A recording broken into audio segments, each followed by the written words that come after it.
અમદાવાદના જમાલપુરમાં યુવકની હત્યાનો મામલો સામે આવ્યો છે। અંગત અદાવતમાં છરીના ઘા મારી હત્યા કરી દેવામાં આવી। આકાશ રોડની છરીના ઘા મારીને હત્યા કરી દેવામાં આવે છે તો ગાયકવાડ હવેલી પોલીસ સ્ટેશન નજીકનો આ બનાવ સામે આવ્યો છે। પોલીસે 2 આરોપીઓની ધરપકડ કરી સમગ્ર મામલે પરિવારજનો મહિલાઓ પોલીસ સ્ટેશન બહાર રસ્તો બ્લોક કર્યો છે। ત્યારે ગાયકવાડ હવેલી પાસે પણ ટ્રાફિક જામ કરી વિરોધ કરવામાં આવ્યો છે। મૃતકના પરિવારે આરોપીને કડક સજા કરવા માટે માંગ પણ કરી। અમદાવાદના જમાલપુર વિસ્તારની આ ઘટના કે જ્યાં યુવકની હત્યાનો મામલો સામે આવ્યો છે। છરીના ઘા ઝીકીને અંગત અદાવતમાં હત્યા નિપજાવી દેવામાં આવી છે। ત્યારે બીજી તરફ મહિલાઓ દ્વારા વિરોધ પણ કરવામાં આવી રહ્યો છે। સંવાદદાતા વિભુ અમારી સાથે જોડાઈ ગયા છે। વિભુ, યુવકની હત્યાનો મામલો સામે આવ્યો છે, ત્યારે કયા પ્રકારની પરિસ્થિતિ જોવા મળી રહી છે? બિલકુલ કહી શકાય કે અમદાવાદ શહેરના ગાયકવાડ હવેલી વિસ્તારમાં ગઈકાલે જે એક હત્યા થઈ હતી અને ત્યારબાદ તેમના પીએમ માટે સિવિલ હોસ્પિટલ લાવવામાં આવ્યા હતા, જ્યાં તેઓના પરિવાર પણ ઉપસ્થિત જોવા મળ્યા હતા। અને પરિવારનો આક્ષેપ છે કે જે આકાશ છે તેની હત્યા કરવામાં આવી છે તે એક નાનું એવું કારણ હતું। આગલે દિવસે ઝઘડો થયો હતો અને ઝઘડાની અદાવત રાખી અને બીજા દિવસે જ્યારે આકાશ નોકરી ઉપર ગયો અને નોકરી ઉપરથી આવી જાય તેની રાહ જોઈ રહ્યા હતા અને એ આવ્યા બાદ તેઓને માર મારવામાં આવ્યો છરીના ઘાથી અને તેમની હત્યા છે તે કરી દેવામાં આવી છે। ત્યારે પરિવારજનોની માંગ છે કે તેઓને ન્યાય મળે। જે વિભુ, સમગ્ર માહિતી બદલ આપનો આભાર। બીજા દિવસે એ લોકો ધ્યાન રાખીને 4-5 છોકરા મળીને એની રાહ જોઈ કે આ રસ્તેથી આ રહ્યો નોકરીથી આવે છે, એ રીતની આ લોકો રાહ જોઈને બેઠા હતા। 1 કલાક કે અડધો કલાક 5 મિનિટ એ રીતના વાર જોઈને બેઠા હતા। પછી જેવો એ છોકરો આવ્યો આકાશ બાબુભાઈ ઓડ, એ રીતનું 2 જણા જે સાથે હતા ને એ બેને કંઈ જ ના કર્યું। બાકી આકાશને પકડીને એ લોકોએ છરીના ઘા એટલા માર્યા કે ના પૂછો। મારો ભાઈ નોકરીથી આવતો હતો। તમારા ભાઈનું નામ શું છે? આકાશ બાબુભાઈ ઓડ। એને રસ્તામાં ઘેરી લીધો। 6 છોકરા હતા, એક મિતેશ રાઠોડ એ અને બીજા 5 મોમેડિયન છોકરા હતા। એ તમે આ 6 છરીઓ મારી, પાછળ ફ્રન્ટ બેગ અહીંયા। અમદાવાદ જીટીયુ દ્વારા 15મો દીક્ષાંત સમારોહ યોજાયો। ગુજરાતના રાજ્યપાલ આચાર્ય દેવવ્રતની હાજરીમાં યોજાયો દીક્ષાંત સમારોહ। 36,936 વિદ્યાર્થીઓને ડિગ્રી અને ડિપ્લોમા ડિગ્રી એનાયત કરવામાં આવી, તેમજ 70 પીએચડીની ડિગ્રી પણ એનાયત કરવામાં આવી। દીક્ષાંત સમારોહમાં આચાર્ય દેવવ્રતે દેશના આર્થિક વિકાસ વિશે વાત કરી। કોઈપણ દેશ ટેકનોલોજીનો રસ્તો પકડે તે દેશ સરળતાથી આગળ વધે છે। 11 વર્ષ પહેલા આર્થિક રીતે દુનિયામાં 11મા નંબર પર હતા। વડાપ્રધાનના વિચારો આજે ભારત વિશ્વની 4થી અર્થવ્યવસ્થા બન્યું છે। ત્યારે દેશમાં રેલવેમાં ખૂબ મોટો વિકાસ થયો છે। જ્યારે યુરોપ એરપોર્ટ જૂના થયા પણ ભારતના એરપોર્ટ નવા બની રહ્યા છે તે અંગે વાત કરવામાં આવી।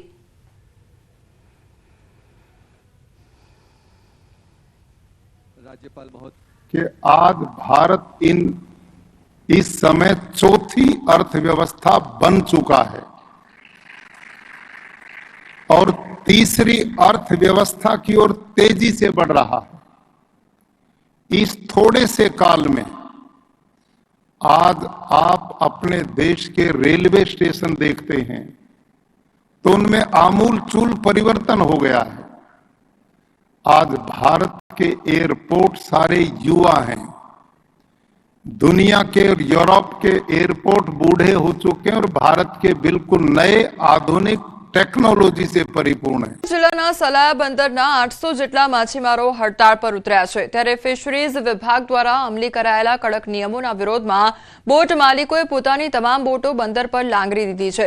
માછીમારોનો આક્ષેપ છે કે તમામ બોટમાં ફાયર સેફટીના સાધનો અને દિશા યંત્રો સહિતના નવા નિયમોનું પાલન કરવું અશક્ય છે। નિયમોના ભંગ બદલ પોલીસ દ્વારા કરવામાં આવતી કાર્યવાહીથી રોષે ભરાયેલા માછીમારોએ ચીમકી ઉચ્ચારી છે કે જો આગામી દિવસોમાં નિયમો હળવા કરવામાં નહીં આવે તો આ આંદોલન વધુ ઉગ્ર બનશે।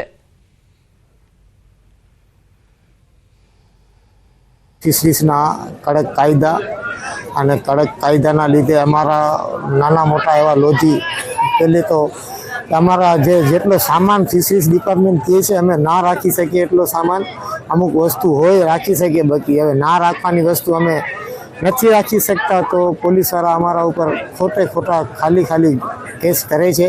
અમે પહેલા તો અમારે માછીમારીનો સાધનો પૂરા નથી રાખી શકતા, એટલી જગ્યા છે અમારી પાસે, તો આટલા સાધનો અમે ક્યાં રાખશું? જો ખરેખર એ કાયદાનો નિકાલ કરવામાં અમારે ઉપર નહીં આવે તો અમે આખો દેવભૂમિ દ્વારકા જિલ્લો ભેગો થઈ અને ઉગ્ર આંદોલન કરશું. હાલમાં 800 થી 850 બોટ માલિકો છે, બધા હડતાળ ઉપર બેઠા છે સલાયા. વધારે જરૂર પડશે તો અમે આગળ વધશું. હજી વહેલી તકે સરકાર અમારો નિકાલ કરે. જો નિકાલ કરવામાં નહીં આવે તો પછી અમારે આગળના પગલા ભરવો પડશે.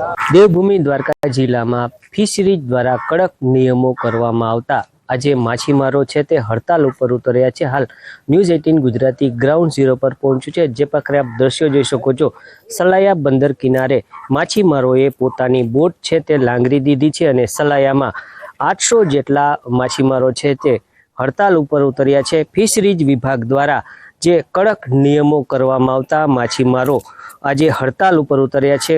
ફિશરીઝના જે નિયમો છે તે નિયમોનું પાલન ન થઈ શકવાના કારણે માછીમારો જે હડતાલ ઉપર ઉતર્યા છે. માછીમારોનું કહેવું છે કે જે પોલીસ વિભાગ દ્વારા જે ફરિયાદ દાખલ કરવામાં આવે છે, કેટલાક નિયમોનું પાલન ન થઈ શકતું હોય તેના કારણે હાલ સલાયાના 800 થી વધુ બોટ માલિકો આજે હડતાલ ઉપર ઉતર્યા છે. રાજકોટ કલેક્ટર કચેરી ખાતે ભારતીય રાષ્ટ્રીય કોંગ્રેસ દ્વારા એસઆઈઆરની કામગીરીને લઈને ઉગ્ર સૂત્રોચ્ચાર સાથે વિરોધ કરવામાં આવ્યો છે.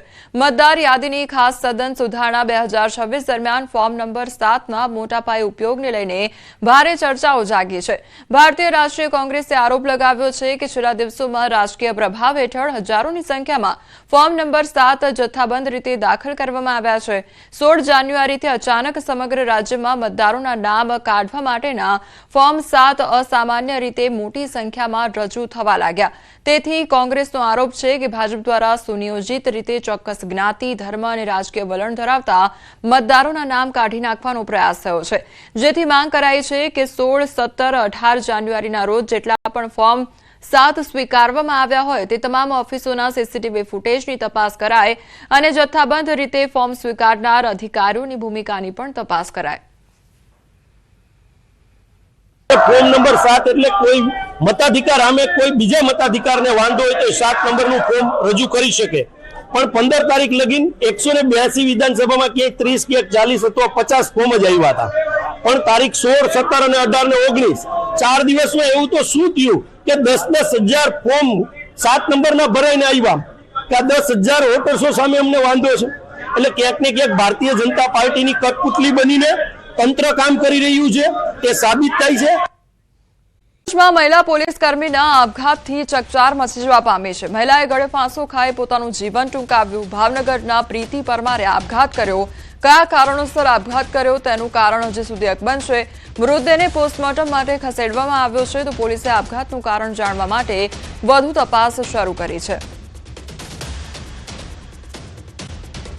જેતપુરમાં બુટલેગરો બેફામ બન્યા છે. પાવી જેતપુર વન કુટીર પાસે બેરિકેટિંગ કરવામાં આવ્યું હતું અને તે બેરિકેટિંગ તોડીને ભાગ્યો હતો બુટલેગર. પોલીસે દારૂ ભરેલી કાર રોકવા માટે બેરિકેટિંગ કર્યું હતું ત્યારે પોલીસે બુટલેગરનો 1 કિલોમીટર દૂર સુધી ફિલ્મી ઢબે પીછો પણ કર્યો હતો. પીછો કરતા બુટલેગર ગાડી મૂકી ફરાર થઈ ગયો તો પોલીસે કારમાંથી ₹1.71 લાખનો વિદેશી દારૂનો જે જથ્થો છે તે જપ્ત કર્યો છે. સમગ્ર ઘટનાના સીસીટીવી ફૂટેજ પણ સામે આવ્યા છે. તો બુટલેગરો બેફામ બન્યા હોય તે પ્રકારની આ ઘટના સામે આવી છે અને પોલીસ દ્વારા બેરિકેટિંગ કરવામાં આવ્યું હતું બુટલેગરને પકડવા માટે, પરંતુ આ બુટલેગર દ્વારા જે બેરિકેટિંગ છે તે પણ તોડી પાડવામાં આવ્યું હતું. ત્યારબાદ પોલીસ દ્વારા ફિલ્મી ઢબે લગભગ 1 કિલોમીટર સુધી આ જે બુટલેગર છે તેનો પીછો કરવામાં આવ્યો હતો. બુટલેગર ત્યાંથી ફરાર થયો. પોલીસ દ્વારા જે વિદેશી દારૂનો જથ્થો છે તે જપ્ત કરવામાં આવ્યો છે. ભાવનગરમાં પોલીસ અને પશુપાલક વચ્ચે બબાલ સર્જાઈ. પશુપાલક અને પોલીસ વચ્ચે ઝપાઝપીના દ્રશ્યો સામે આવ્યા છે. બંને વચ્ચે થયેલી મારામારીનો વિડીયો પણ વાયરલ થયો છે. ઈજાગ્રસ્તોને સારવાર માટે હોસ્પિટલમાં ખસેડવામાં આવ્યા છે.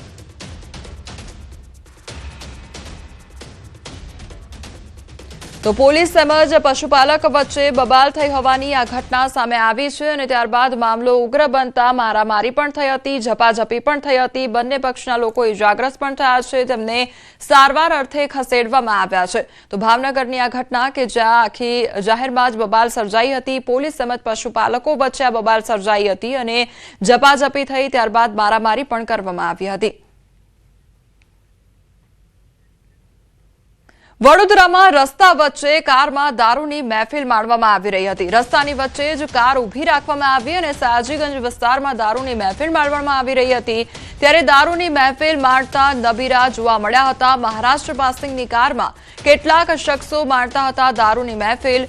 સોશિયલ મીડિયામાં વિડીયો વાયરલ થયો છે। રસ્તાની વચ્ચે કાર ઊભી રાખવાના કારણે ટ્રાફિક જામ પણ સર્જાયો હતો।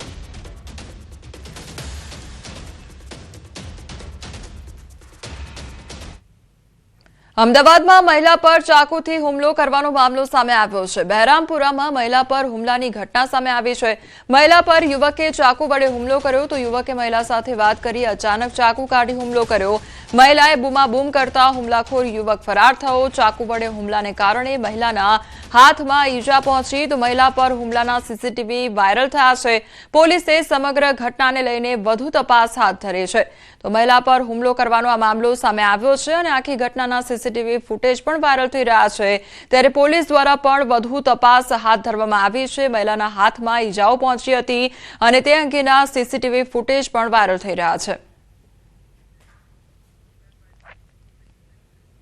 બોડકદેવમાં થયેલ ફાયરિંગ મામલે જયરાજસિંહ પરમારનું નિવેદન સામે આવ્યું છે। થોડા દિવસ પહેલા જ અમે મળ્યા હતા। યશરાજસિંહ મામાનો દીકરો થાય છે, આ પ્રકારની વાત તેમના દ્વારા કહેવામાં આવી છે। 3 દિવસ અગાઉ તો મને મળ્યા છે એટલે ખૂબ રાજાના દીકરા જેવો દીકરો મારી જીવ ઉપડતી નથી। કોઈ ડિસ્પ્યુટ નહોતો, કશું જ નહોતું। મારા મામાના દીકરા છે થાય એના પપ્પા બી નાની ઉંમરે ગુજરી ગયા હતા, કેન્સર હતું। આ સિવિલ હોસ્પિટલમાં નજર નહીં આવે, એમનો જીવ ગયો હતો। ફરીથી પણ હાર્ટ લક